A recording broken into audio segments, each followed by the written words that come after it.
Bwana, habari za wakati huu mpendwa mfuatiliaji wa channel yetu hii ya Habari Mpya G5.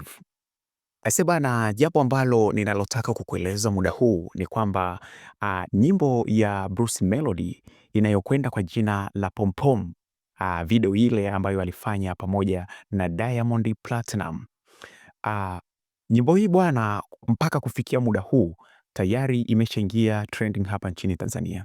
Kumbuka kwamba Bruce Melody huyu ni msanii kutoka nchini Rwanda ambaye kazi zake za muziki anafanyia kule, lakini katika hali ya kushangaza, lakini ni hali ambayo pia tunaweza tukasema ni ya kawaida kabisa kutokana na aina ya mtu aliyefanya naye nyimbo, kwa sababu amefanya nyimbo hii na Diamond Platinum ambaye ni big kwa hapa nchini Tanzania.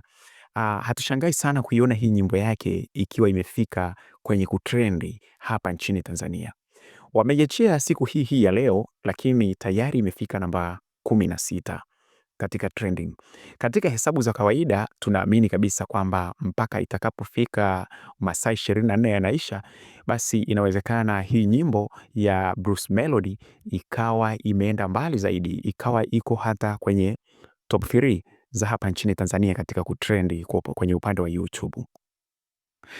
Hii kwa upande mwingine tunaweza tukasema kwamba ni mafanikio kwa msanii huyu Bruce Melody, kwa sababu naamini kabisa wakati alipochagua mtu wa kufanya naye kolabo, naye akamchagua Diamond Platinum, alikuwa na matumaini makubwa kabisa kwamba ni lazima kazi yake itafanya vizuri kwa nchini Tanzania kutokana na ukubwa alionayo Diamond Platinum kwa upande wa hapa nchini Tanzania, lakini Afrika Mashariki na Afrika ya Kati kwa ujumla wake.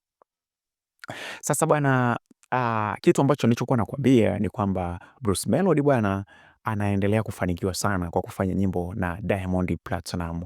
Inayo views mpaka sasa hivi zaidi ya 286,000 ikiwa ni ina masaa kadhaa tu toka ilivyoachiwa. Kwa hiyo tunaamini kabisa inaweza ikafanya vizuri zaidi, lakini hayo ni maoni ya mtangazaji. Sijajua sana kwa upande wako wewe, mfuatiliaji wewe wa channel hii ya Habari Mpya G5. Vipi, unaona kwamba Bruce Melody anaweza akafanya vizuri zaidi hapa nchini Tanzania? Akaenda akawaondoa, pengine akatrendi namba 1, akawaondoa akina Harmonize na wengine wengi kama ambavyo wapo hewani sasa hivi? Anyway, mimi sijajua maoni yako ni yapi. Nategemea kwamba nitaona maoni yako hapo chini kwamba huyu Mnyarwanda vipi, anakujaje vipi hapa nchini Tanzania. Toa maoni yako chini ya video hii, na hii ni Habari Mpya G5. Usikae mbali na sisi, lakini kama ni mgeni, bonyeza neno subscribe ili uweze kuwa mwanafamilia kabisa katika channel yetu hii ya Habari Mpya G5, uweze kupata habari mbalimbali za mastaa wa hapa Bongo na nje ya Bongo. Okay, hadi wakati mwingine, one love.